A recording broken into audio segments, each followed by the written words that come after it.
working violently to extend the annihilation campaign to all of Palestine. Since before October 7th, Israel has raided, bombed Palestinians and Palestinian refugee camps all across the West Bank, including Jenin and Nablus. Shame! They have murdered over 25,000 Palestinians in Gaza and over 500 Palestinians in the West Bank this year alone. We're reminded in every statement and every action taken by Israel and its representatives since October 7th and well before that, that the project of Zionism is intent to annihilate all Palestinian life and history. This is the project that our taxes fund. This is what we struggle against and what we have resisted for over 75 years. But it's not just Zionism, it's not just Israel we call out. We are calling out its supporters, its facilitators. This is why, as people who live in the United States of America, the imperialist belly of the beast, especially in cities like New York City, near places where we stand like Wall Street. Without U.S. backing, without U.S. support, politically, financially, in the media, and in so many other ways, the Palestinian resistance would have defeated Israel a long time ago.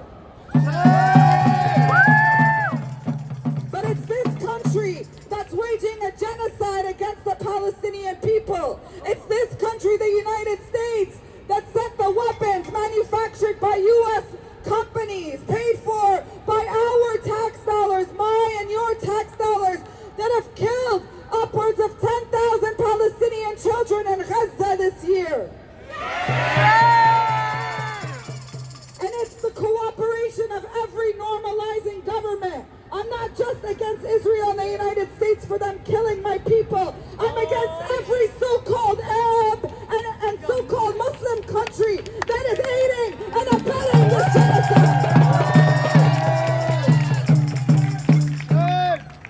Every single entity that tries to normalize relations with Israel, that is having parties and celebrations with Zionists while Palestinian children get slaughtered.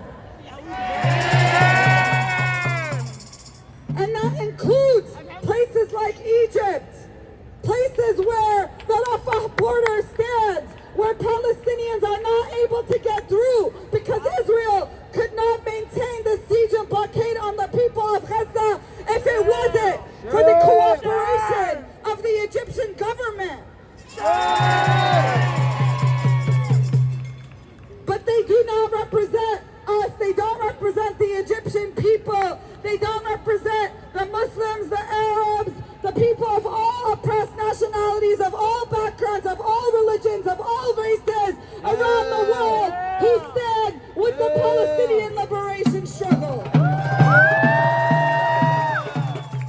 Anything against the religion, it's against the people that's killing us, as if that isn't obvious. But the media, the lies, the laws that they pass, the universities being forced to answer questions like this and denounce students who call for intifada, who call for liberation, forces us to clarify this time and time again, when in reality we should be focusing on the fact that Palestinian families are carrying their family members in pieces in plastic bags because the bombs being dropped on their houses meant to ethnically cleanse and annihilate them are being sent and paid for by the United States of America.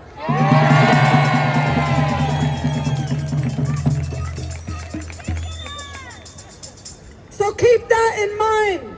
Keep that in mind when people continuously try to obfuscate what's going on by saying we need to denounce anti-Semitism, we need to focus on that, instead of the fact that tens of thousands of people are literally being erased. Over 1,000 family trees in Gaza have been completely wiped out and destroyed.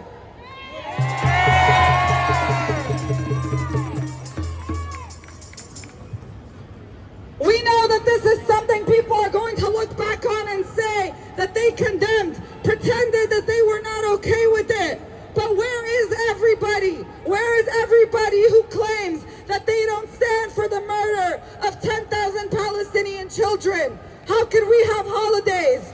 How can we have celebrations? How can there be new beginnings in a new year when Palestine is still under occupation? Indictment of who we are as people.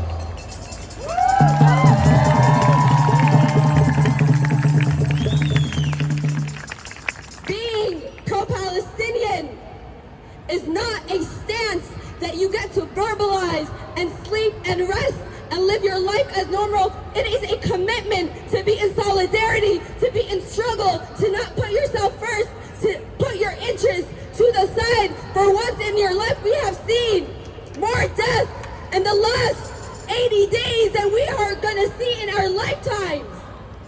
Does that not move us? If that does not move us, what will? Will another charred Palestinian baby move us? Will another Palestinian mother crying over 8 or 9 of her children move us? Will another scene of a mass burial on concrete in the middle of the street move us? What more do the Palestinian people need to show us? What more do they need to document for us to move? Yeah.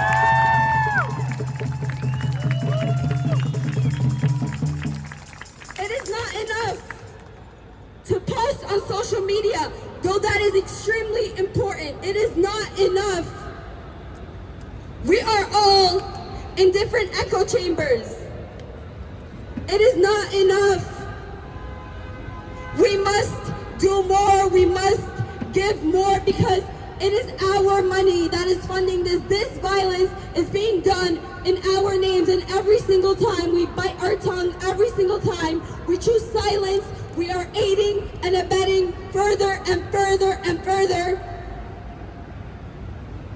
It is not okay. Do not become desensitized. We are not supposed to be witnessing charred, mutilated children. We are not supposed to be witnessing people's bones. And more than that, they should never have to endure this violence, but they do because we pay for it, because we are so caught up in our lives that we think we can separate ourselves from this violence. But we cannot. We must not. You are the Zionist entity's biggest nightmare because you,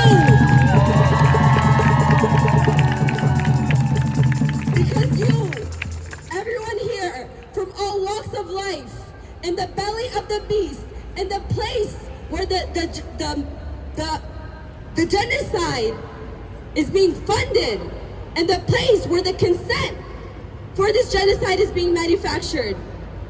You are resisting. You are showing up.